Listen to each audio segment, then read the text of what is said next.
Bonjour à tous, mon nom est François Letarte. Bienvenue sur ma chaîne JDR des 30, une chaîne consacrée aux jeux de rôle sur table avec vie drôliste et un autre bilan jeu de rôle jeunesse. L'avant-dernière partie, Chambly en ligne lundi, fin d'après-midi. Chroniques oubliées, encore évidemment. Je ne devrais pas le nommer parce que je fais juste ça. Avant, j'avais comme Chroniques oubliées et autre chose, mais là, j'ai juste Chroniques oubliées. Alors, avant-dernière partie, OK, écoute, eux autres, je n'ai probablement parlé, c'est eux autres, le contrat se termine la semaine prochaine, puis il n'est pas renouvelé.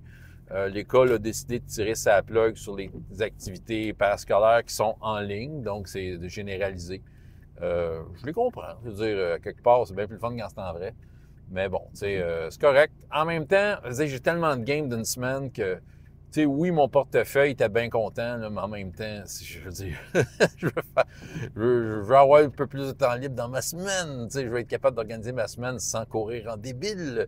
Fait que, tu sais, ça va être apprécié d'avoir ce break-là. Écoute, et une game qui s'est finie, qui soldée quand même avec de quoi de satisfaisant, une bataille contre un démon. J'avais un peu mis la table sur des outils pour battre ce démon-là. Il y avait une gemme qui était le point faible du démon, en fait. Quand le démon touchait la gemme, toutes ses attaques contre lui, c'était comme des critiques, c'était comme le double. Fait que tu faisais un critique, ça faisait comme 3 fois, au lieu de 2 fois les dommages, c'était 3 fois les dommages. Genre. Il y avait aussi l'ex-femme du gars qui faisait venir le démon, qui avait une amulette de l'arrêt du temps. Puis qu'elle ne pouvait pas l'utiliser parce qu'il manquait une main. En fait, c'est un personnage non-joueur d'RPGS qui s'appelle Elisa. Je me souviens plus. Je me souviens plus de son nom, mais elle reste qu'elle a une main de rubis. C'est ça. Mais dans l'histoire, j'ai décidé que la main de rubis, c'est son chum, qui est le gars qui faisait venir les démons, qui a comme enlevé, fait qu'il l'a comme trahi.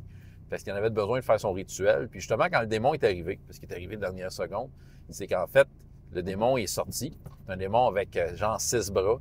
Mais au bout d'un des bras, c'est une des mains en rubis. T'sais. Puis, le démon avait la tête du magicien qui l'a comme, nécromancien qui l'a comme fait venir. T'sais. Fait que dans le fond, il voulait être lui-même le démon. Ah, grosse bataille. Écoute, l'arrêt du temps, il y a un voleur dans le groupe que lui, il se fait comme un gros 2 ans, je le lis. Fait que, tu sais, il y avait comme une espèce de dague qui paralysait les démons. Fait que c'est ça. Fait que, tu sais, je veux dire, tout ça ensemble faisait en sorte qu'ils ont comme pu prendre de l'avance sur faire perdre des points de vie aux démons. Si on parle technique.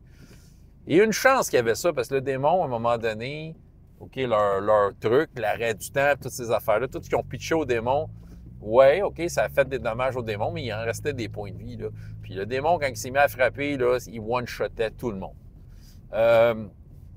Écoute, il y avait 3 joueurs de présents. J'imagine que les autres étaient trop mêlés pour se rappeler qu'il y avait une game. Mais reste que, c'est ça, il y avait, tu sais, dans le fond, des moins 10, des moins 26 points de vie. Ils ont tous survécu. Bon, tu sais, merci, point de chance aussi. Mais, tu sais, magané à fond. Étant donné qu'il y avait des absents, tu sais, je laissais les autres jouer des personnages absents pour comme peut-être faire de quoi dans le game, c'est ça. Mais ils ont goûté, là. C'est sérieux, les démons à coups de claque puis 3 attaques par round. Parlons technique. M'a dire une affaire, c'était costaud, c'était costaud. Ils en sont venus à bout, ils étaient très contents. Voilà, ça fait une belle finale, ils ont tué un démon. Il me reste une séance avec eux. Fait que là, c'est ça, j'ai comme une séance de lousse. Fait que je vais faire un petit setup de bataille fun, une bataille funny. Tu sais, je les ai un peu collés à la shot. J'ai pensé à ça à la fin de la game. Je dis, écoute, la semaine prochaine, vous revenez avec plein de trésors. Mais sachez que quand vous revenez en ville, vous allez être attendu par des brigands qui veulent juste vous faire les poches. Fait que là, clairement, on s'en va là. Je vais voir, ou un peu de roleplay ou tout ça, mais c'est parce que si les absences pointent, c'est la dernière fois, ils vont-tu filer pour du gros roleplay? Moi, je pense qu'ils vont filer pour rouler des dés. Je réponds aux besoins ici.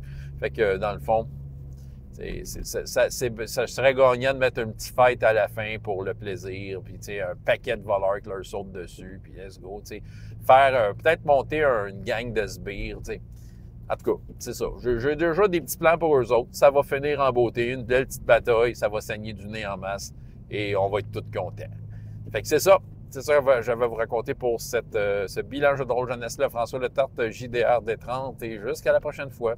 Et autant de plaisir dans la vie que dans les jeux. Au revoir.